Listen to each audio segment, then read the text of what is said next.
If you are a parent, a sibling, or a caregiver of an individual with Down syndrome, autism, or other abilities, I need you to listen up to this video.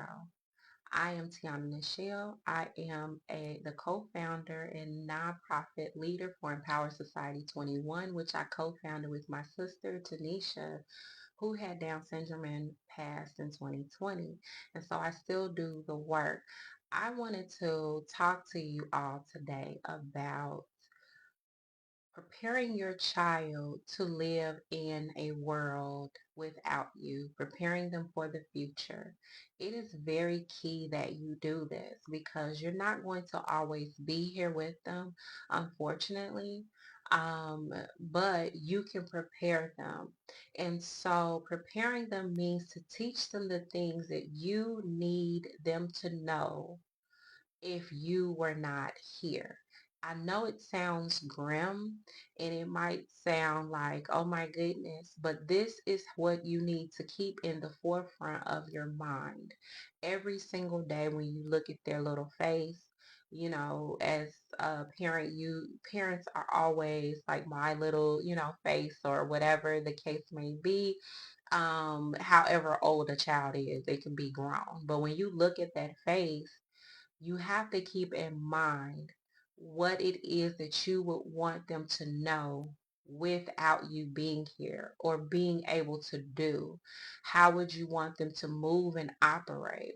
And so these are things that I had to practice in real time. So outside of my sister, having Down syndrome, I care for a young man. Well, I say he was a baby when I first got him, and of course, he didn't have, the language, the skill set, all of the things. He was a clean slate. And I quickly, as he, started to develop, realized that he had autism. And so there was some things that I did with him on a daily basis because I kept in the forefront of my mind that I need him to talk, to explain his day, to tell me what is going on. I did not want him to be in a world with other people. And if something happens, he can't tell me what's happening. So for me, that was the fire that was lit under me to tell him and teach him how to initially speak because he was nonverbal for some time. And then the babble became babble, then words. And then the babble with words became small words. He was parroting me where he would repeat what I would say.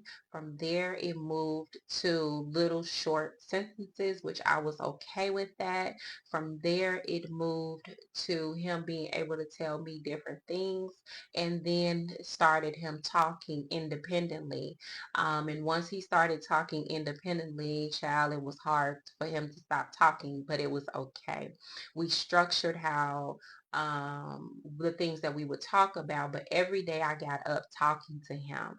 You have to talk to them like they truly understand you, because a lot of the times they actually do understand what you're saying.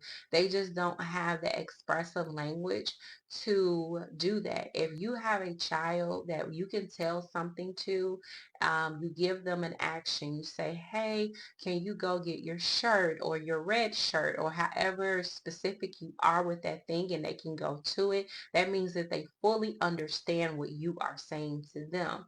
The key is for them to be able to express themselves. So you have to work on the expressive language. Now, this takes work. It's going to take time. There's going to be tears. There's going to be frustration, but you have to teach them as if you are not going to be here to assist them in their daily task, and you want them to be able to effectively communicate with someone who will interact with them. And the truth be told, the rest of the world is not as patient as we are. They don't have the love for them that we have. And so you have to keep this in mind, and you have to put on your suit, your brave suit, your suit of courage.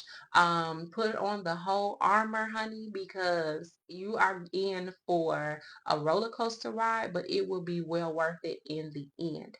So What I'm saying to you is you have to um, be able to teach your child the skills that they need and give them the tools that they need so that they can continue in the world without you. I'm going to tell you that I also review behavior plans. I am a human rights chair for an organization, and I look at these behavior plans, and a lot of times the things that are happening to these individuals with their parents not being either in their lives or their parents have already passed on, these individuals have a hard time. Some of them have a criminal record. Some of them have been said to have behaviors and been put on all types of medications. All of these things can truly be avoided in a sense if you pause and start now in teaching your child the necessary tools and skills that they need to know. So I just wanted to give you that snippet. We're going to delve into that at Empower Society University, which starts on January 30th. Get in tune so that you can have the skills. We're going to tap on IEPs. There's going to be coaches in there that's going to help you with all different stages and phases, how to make money, your social and emotional well-being, how to care for yourself, during your parenting season where you're really, really pouring into your child, how to take care of yourself, and so many other topics. And so I want you to tap in. You will have access to these coaches to also do one-on-one. It's a whole community and we are on school. So it launches on January 30th. Get in and I will see you later. I love you. Be kind to yourself. Take a moment to love on yourself, and breathe and kiss that baby. Kiss that baby. Hug that baby. And I will see you later. Bye.